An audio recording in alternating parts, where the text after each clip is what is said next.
Conexão Brasil. Oferecimento Sindicato dos Professores da UFMG. Bem-vindos a mais um programa. O tema de hoje é comunicação e cultura popular. O Brasil deu uma guinada de 360 graus com a Revolução de 30. Era um país semicolonial, rural, com um domínio de uma aristocracia agrária regional e também muito dependente da exportação de café, praticamente o principal produto da nossa pauta de exportações. Foi atingido duramente pela crise de 29 e não só o regime entra em crise, a economia também entra em crise e disso decorre exatamente um movimento que foi um golpe de Estado, mas cujos efeitos foi exatamente revolucionário. E as mudanças são extremamente significativas no campo econômico, no campo político, no campo social e no campo cultural. Nós, ao final da era Vargas, nós tínhamos já um país mais urbanizado, um país industrial e muito mais moderno, com a economia industrial predominando sobre a agricultura e a produção agrícola. O nosso convidado é o professor Dalmir Francisco, professor da Universidade Federal, que acaba de lançar um livro, Comunicação, Música Popular e Sociabilidade. Professor, é um prazer tê-lo aqui e parabéns já de antemão pelo livro, né? E vamos discutir exatamente a comunicação e a cultura popular, que também deram um salto neste período, né? Professor, qual o propósito do livro? Bom, o livro trata da relação entre a comunicação via a nacionalização de vozes de brasileiros através do rádio e vozes que vão falar e cantar sobre o sentimento mais, tratado na literatura, na poesia e no canto popular, que é o amor, né? Então, é um livro que analisa como os brasileiros de 1930 a 1955 trataram pela canção dita popular o amor em sua dimensão de aproximação homem e mulher e como que isto vai estar ligado a uma tradição cultural de origem judaica e cristã, europeia, e outra vertente, nítida na produção musical poética brasileira, que é a tradição afro-brasileira. Por que a escolha desse período 30 a 55? É exatamente o período de grande transformação. O Brasil tem um salto de um país rural para um crescente país urbano. Essa urbanidade ela é, digamos, potenciada e acelerada pelo rádio, em todas as suas dimensões. Na dimensão cultural, por exemplo, rádio-teatro. Começa com a leitura de peças até as grandes novelas que paralisavam o Brasil, porque parava para ouvir a radionovela. No campo da informação, o jornalismo deixa de ser para um grupo pequeno de pessoas que podia comprar jornais e revistas e passa a ser disponibilizado para massas crescentes de brasileiros e não só no Rio de Janeiro, em São Paulo, mas também em Minas Gerais, no sul do Brasil e no norte do Brasil. Por exemplo, o desenvolvimento do rádio em Natal, no Rio Grande do Norte, é impressionante, sobretudo na década de 1940. Então, ao lado disso, você tem essa produção cultural popular, que é a música. Nós tivemos, então, uma grande redemocratização da informação e da cultura. Tem. É uma redemocratização que alia três coisas. De um lado, o negócio radiofônico, Sim. que crescentemente atrai investimentos. A publicidade, que viabiliza a relação comunicação, produto e consumidor. inclusive socializando produtos que não eram conhecidos, e a publicidade que também ajuda a projetar e a propagar a produção musical da indústria fonográfica, que tinha no rádio sua grande caixa de ressonante, seu grande alto-falante, né, eletrônico, com uma tecnologia cada vez mais refinada e alcançando cada vez maiores distâncias e grupos cada vez mais longes no Brasil. Perfeito.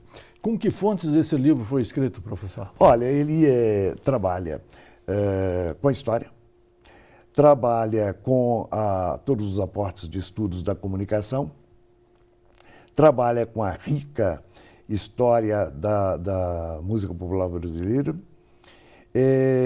com uma grande discussão que você tem hoje sobre música. Não se aceita mais que exista uma música. Por exemplo, a música é a música clássica erudita ou clássica contemporânea europeia, que não é hegemônica nem na Europa mais.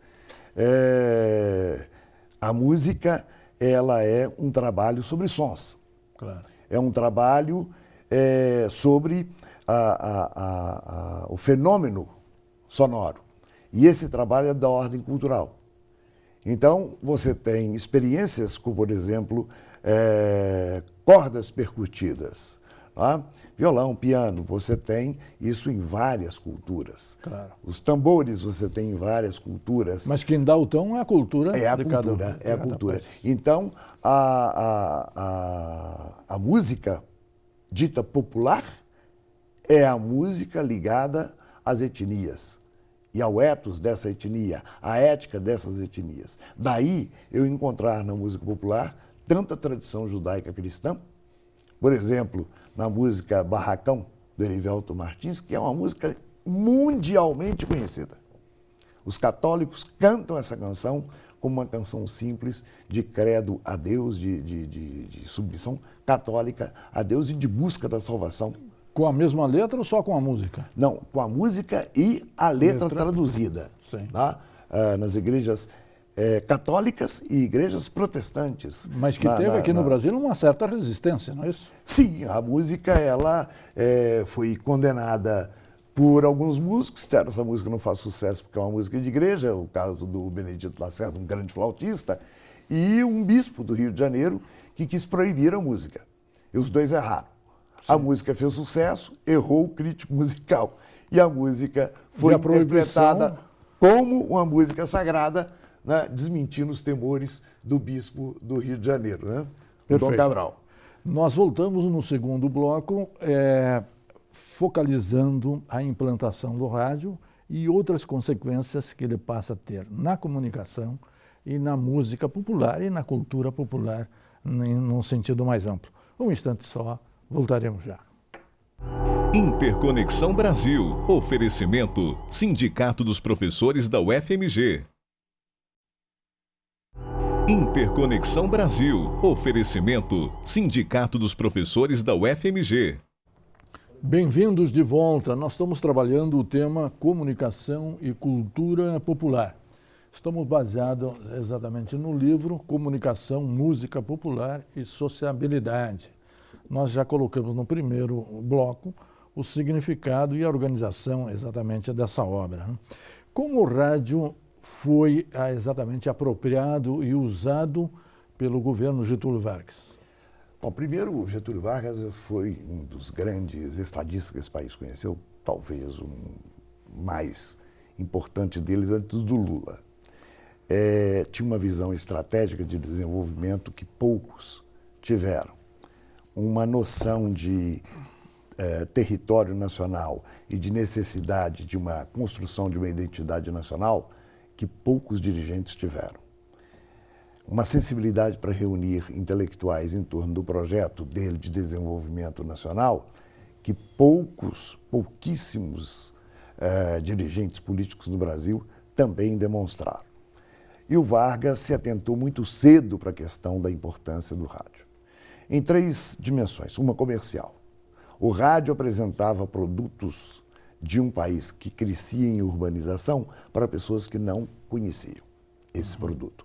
Um deles, sabonete. O outro, pasta de dente. E assim por diante. Regras de higiene associadas a sabonete, associada ao uso de pasta de dentes. A modernidade quase em todos os sentidos. Todos os sentidos.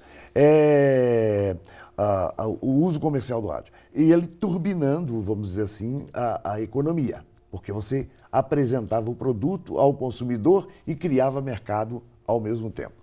Segunda dimensão que ele vai usar é política. Sim. É o rádio que vai projetar a ideia de um Brasil que deveria ter conciliação de classes, que deveria ter conciliação ou a ideia de uma única raça, de democracia racial, que é um projeto que hoje se sabe, eu defendo que a democracia racial é a ideologia racista brasileira por excelência. É uma ideia de igualdade que, na verdade, sacramenta a diferenciação no plano econômico, no plano social, no plano político e cultural. Há nisso, então, uma grande manipulação. Sim, e também uma grande esperança de ter uma ideia de nação diferente daquela que veio até 1930. Sim. Porque o que o Vargas coloca é a ideia de um Brasil que fosse dos brasileiros e não apenas o Brasil como aquele Brasil pensado pela aristocracia. Por exemplo, a aristocracia que até hoje manda no Nordeste e que trabalha vigorosamente, por exemplo, no que o desenvolvimento do Nordeste não aconteça para que eles não percam, por exemplo, o domínio que eles têm sobre a região, a aristocracia regional.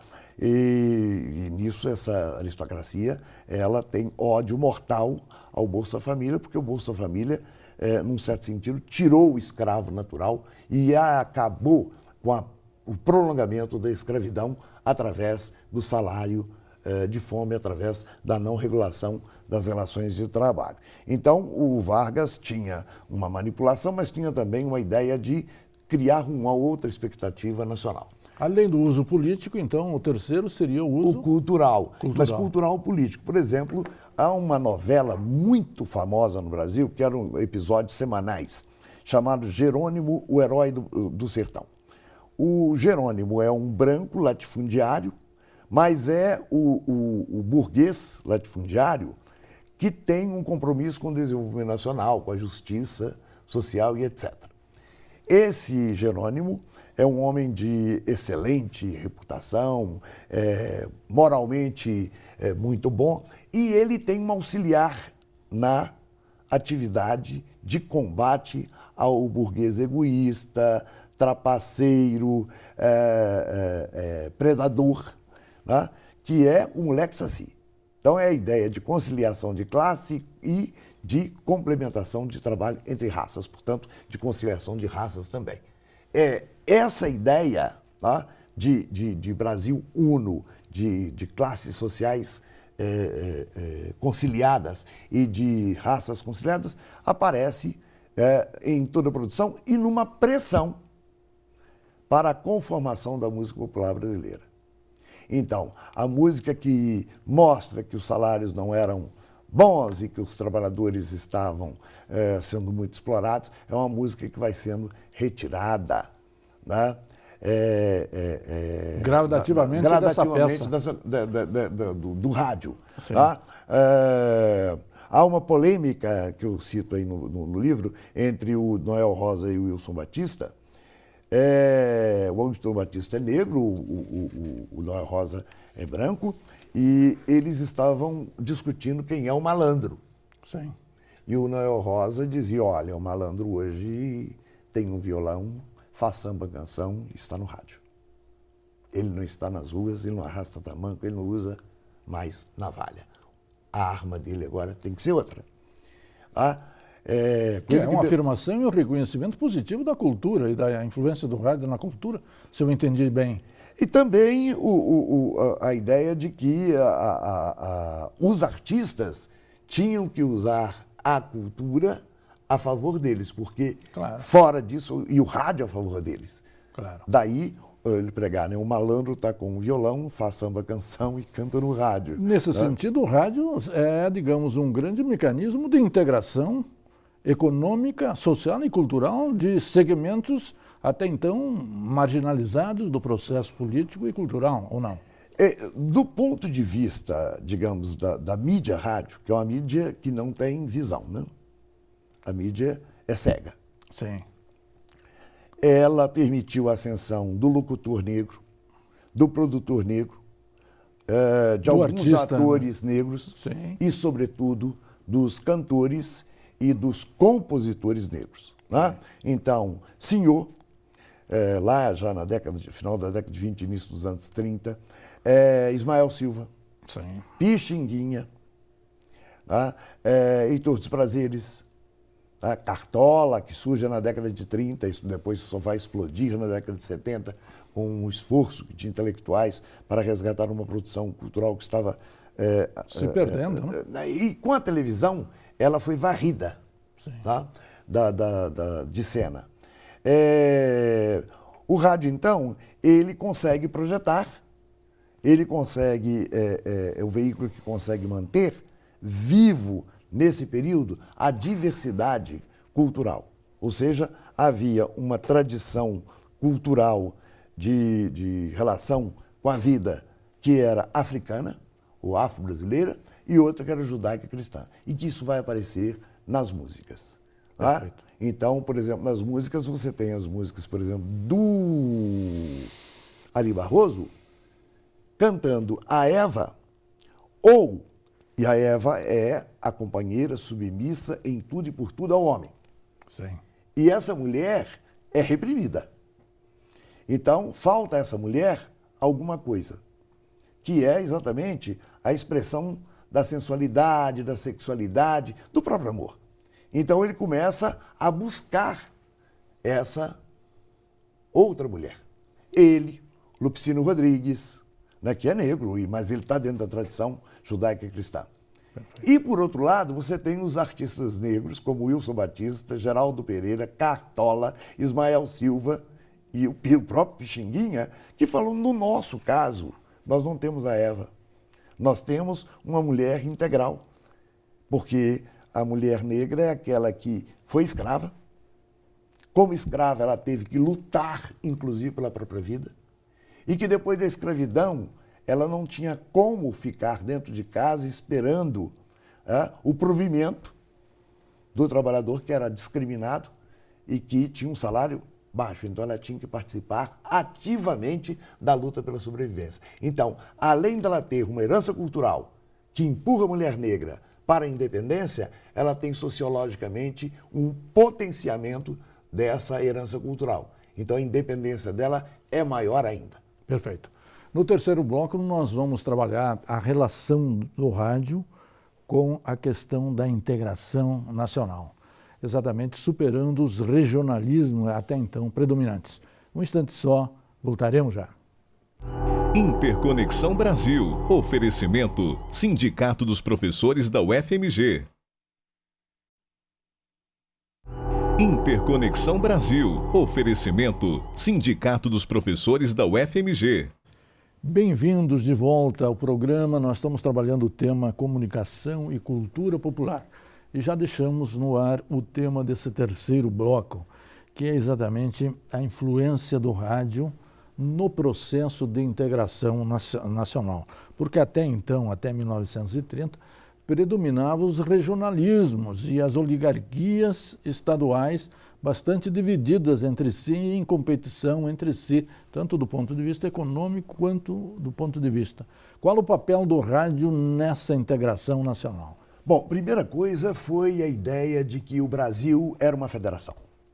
Tinha uma centralidade, tinha um governo central e tinha uma estruturação dessa administração, né? Os famosos DASPs e os DASPinhos, que depois os militares vão transformar em grandes empresas nacionais, como, por exemplo, Siderbras, Eletrobras, né? que coordenavam a CEMIGs, a Eletropaulo, claro, e a Siderúrgica como Manes, etc. Então, o modelo de administração do Estado, né, o rádio projetou. Claro. Projetou uma ideia de nacionalidade que é uma imposição, sim, mas uma imposição de que os brasileiros eram ricos e pobres, mas não se admitia discussão que eram brancos e negros, e nem muito menos indígenas. Isso vai ser depois da década de 60 que nós vamos ter uma briga fabulosa aí na década de 50 para isso explodir na década de 60. E vem a Revolução de 64, abafa de novo e só explode depois em 1975 em diante. Então o rádio, ele criou a ideia de que os trabalhadores são cidadãos brasileiros. Claro. E aí isso é uma continuidade da abolição da escravatura. Da escravatura. E são possuidores de direitos. Consolidação das leis do trabalho são provavelmente uma obra jurídica de uma envergadura que nós ainda não conseguimos entender do ponto de vista do capitalismo no mundo. O rádio. E também da incorporação do trabalhador na economia e na política. E na política. Como agente político. Claro, claro. E um agente político que não foi totalmente compreendido. Daí eu fazer chamar muita atenção da diferença que existe entre o trabalhador como figura retórica e o trabalhador como pessoa concreta. Claro. Reconhecido nacionalmente pelo governo e pelo Estado. Isso. Que só vai acontecer no governo Lula, hein? O governo Lula que vai acontecer. Quando ele transforma o Bolsa Família em política do Estado, ele diz, olha, o problema da expropriação material, cultural, educacional do trabalhador é um problema do Estado. Sim. Tá? Quem começa isso é o Vargas. E o rádio vai nisso. Perfeito. Tá? Tanto que o homem comum não participava das grandes políticas, nunca participou. Só para fazer um contraponto para o nosso telespectador poder entender, qual era a identidade nacional que antecedeu exatamente a Revolução de 30? Não tinha. Não tinha? Não tinha, nós não tínhamos ideia. Os Estados Unidos do Brasil, que antes do Vargas, que a federação vem com ele, você tinha os poderes regionais, as identidades regionais, inclusive as bandeiras regionais. Sim.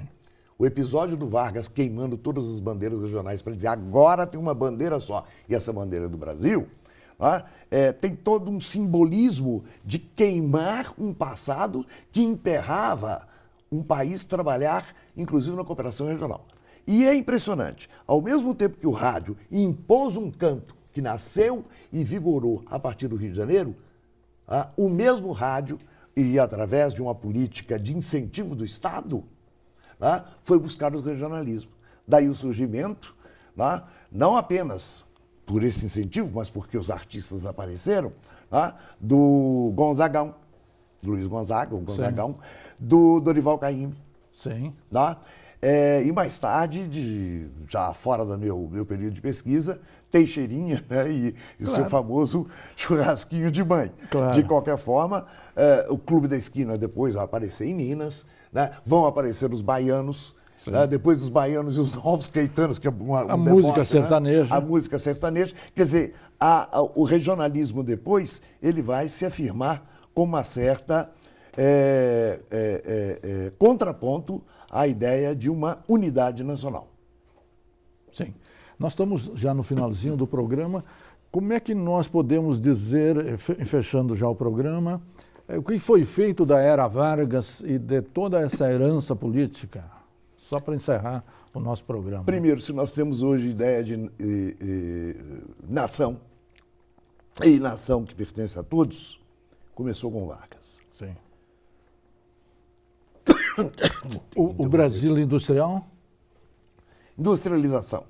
Sim. Necessidade de desenvolvimento econômico e desenvolvimento econômico que inclua todos os brasileiros. Todos os brasileiros.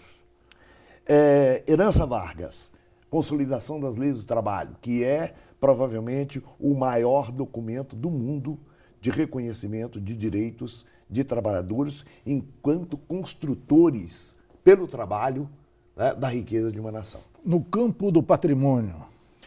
Também, porque, na verdade, por exemplo, não haveria Oscar Niemeyer se não fosse Getúlio Vargas, Juscelino Kubitschek, que são todos grandes nomes que nascem e crescem durante o período Vargas. Ele trouxe essa enorme elite política que fez um Brasil que foi extremamente rico até o golpe de 64. Ainda herança Vargas, os militares governaram o Brasil inspirados no governo Vargas. Até porque a maioria dos generais tinha sido interventores do Vargas nos estados. Geis é um exemplo desse. Perfeito. Professor, queria agradecer muito sua presença, seus esclarecimentos, cumprimentá-lo pelo livro, agradecendo a você, nosso telespectador, que sempre nos acompanha e nos prestigia. E até a semana que vem.